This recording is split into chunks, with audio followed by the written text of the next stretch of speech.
Meron silang planong mailalatag at ang kanilang napili ay Zushin. Ayan na. Hindi nakikita ang Zushin na first pick. Ang reply di Philippines. Yun din ang Matinda! walang ayaw-ayaw. Tukin lang ng parang ganon. And now the Khalid locked in. Flex pick. Ayan ang suyo. At ayan na nga yung suyo na kanya. Yung side ng, ayun, kung base sa last, ayan, pero mag-i-edit na sa... Bea. Bea. Ayun, Kari. Gusto ko lang din i-bring up, no, yung... PNC. But it seems Nolan. na Ay. Nolan ang kanilang kukunin. Dalawang ito. Kaya naman, bago natin simulan, binyagan na rin lang muna natin. This is game number 1 of the best of 3 series, the grand finals rematch of S14. King Kong versus Demon Kite, Kelra versus Doming. Kapanapanabing to the Kite Brothers versus KK Connection. Oh, wait lang. May bakbakan agad. Brusco!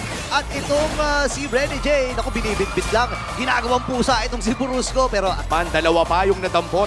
Brusco in critical mass pero mukhang grabe yung medyo konti na lang yun grabe, no? Imagine mo, sila yung mga nag-gym dito pero sila yung binubuhat ni Yue.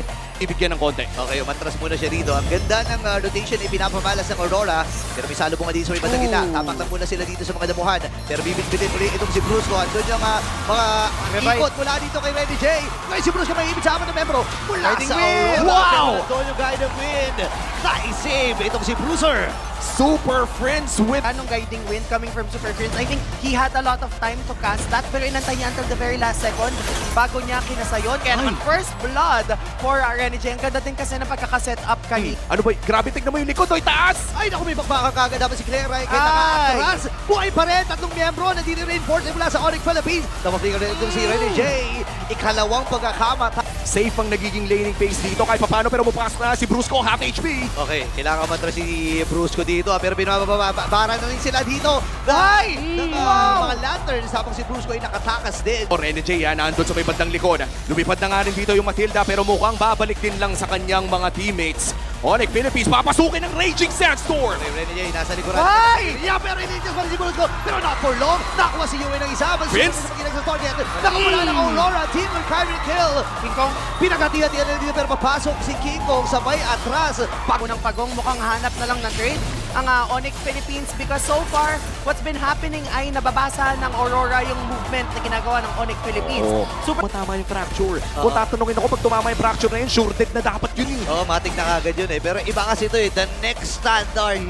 Ang ating nakikita kayo, pero pumasok Kelra. na rin itong si Edward, binababaran itong si Kelra, atras si Brusco. Ang ganda ng pag-show ng Aurora dito at malayang makukuha yung unang torre doon sa may bandang itaas. Pero hindi pa pala tapos ang laban na ito. Nagamit ng Raging Shadow ni J. At bibit-bitin itong si Kirk. Edward nandun din. Pero makakata... ang minamaximize ni Yue yung kanyang lantern flare na lahat ng kaya niyang i-burst down at buhatin ay sinusubukan niyang buhatin.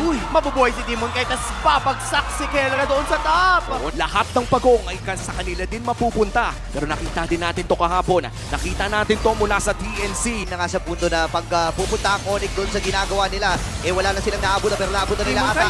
Ito si Demon Kite. Dapat Wow! kagad. Pasok din ang mga miyembro. Brusco! Dito sa Onyx Philippines pero si Edward ay makakuha ng kill. Atras mo rin Super Freeze. Buhay pa rin si Doming. Kelra dito. Pwede rin sumayaw-sayaw. Pero si Iwe kailangan umatras. Habang si Renny J talagang tinikibayan Bang! na. Pero namatay na si Renny J with Kirk. Atrasan muna dito ang Super Family. And ready ang Aurora makipagbakbakan for the next round. Arjan coming in from Brusco pero parang kailangan tumama. Kailangan ding mahanap ni Kirk yung mga primary targets. At tignan mo yung pailaw na ginagawa dito ni Yue. Half HP na para si Lord pero hindi nila alam kung nasan si King Kong. Okay, sige ko ay nagmamatsyag lang pero hindi naaabutan ng Super Family na buhay. Sings ng Torre or mga inhibitor turrets ng Onyx Philippines, malaki ang tsansa na makadepensa sila dito Sakit pero din. hindi pa rin pwede magkamali. Kailangan pa rin mag-ingat. Sino kaya ang unang magpupul ng trigger? Okay, nandun niya abot sa Guardian. Nahuli yung dalawa. Pero yung Lord ang patay na nga rin. Kailangan ba ito si Renegade dito? Kirk? Tamang meditate lamang siya habang si Kirk. Wow! Tumama yung Summon of Flicker. Pero hindi na yung bawi ng Rora. Atras muna dito ang pamilya. Habang si Bruce naman ay iipitin. Sakto rin yung Higong! Pasok si King Dom in the burst. Namatay itong si Demon Kite. Siguro Eagle naman mula kay Super Prince. And this time, Aurora ay aatras dahil namatay na nga kagad. Wow. Isa pa sa mga main damage dealer nila. Just have to be very careful kung paano nila paasa rin yung Lord na ito kasi na-pick off na si Demon Knight. At mukhang hindi pa ata ito mahabol ni Rene J. Okay, kailangan umatras kagad ni King Kong dito. Hindi nila pa uuwiin si Rene J, ay si King Kong. Ngayon, inilaban na nga rin ng Onyx Philippines sa Mag-Examine Force. Ang gulang na laman nila dito ay papagsakin kagad yung Lord. Habang yung Torre dun sa may bandang itaas at sa may bandang ibaba ay buhay pa rin. Pero may habulan pa rin nagaganap. Di pa Hinahabol pa rin din tapos. si Rene J, si King Kong. 1-for-1 magiging laban. Edward? Pero andito si Edward. Sutulong na nga rin. At nakakuha na siya ng kill. Ang pogi. Kasi ngayon, 5,000 na ang kalamangan ng Aurora Gaming. And tuloy-tuloy pa ang kanilang pag-arangkada. Susubukan dumipensa ni Kelra. Okay, dapat sa Guardian, pero walang tinamaan doon habang si Kelra. Si Doming! Ay, madalikuran. Doming, kailangan matras si Edward. Ang baba na niyang buhay. Halos 20% na lang. Matagumpay na Pushing top side and mid.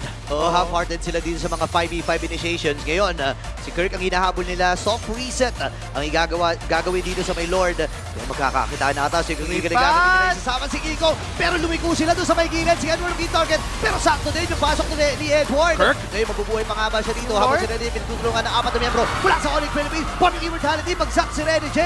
At kailangan umatras ng Team Aurora. Bago nga ito lumabas, nakapag purple buff naman dito si King Kong. But Rene J with a concealed play. Si Brusco mukhang makikita si Super Freak. Makakalipad ka pa palayo. Okay, napasir kay Sige Gila. na nga! Pero may ipita na si Gala. Habang doon sa Guardian, dalawa na huli doon. Habang si Gord, lalaban na nga rin si Kiko sa may badalikuran. Nakapatay na kagad dito si Yue. Brucio napatumba. Dalawa ang namaalam para sa Onyx Philippines. Tatapusin na nga ba dito ng Aurora? Wala sila mga hindi. Meron. May katapult, may katapult. Endable na ba ang call dito ng Aurora? Makiklear naman agad dito ng Onyx Philippines pero may parating na Isang wave. wave sa baba. Purito, ito na ata yung call nila. So, kailangan ilaban nito ng Onyx Philippines. And si Kirk ay napalayo na nga rin. Hindi pa nakakadikit dito. Dalawang Aurora, wave. pero ilalaban Endable. na. Base lock na ang Team Aurora. At sila makakuha ng Game 1. What a shot call with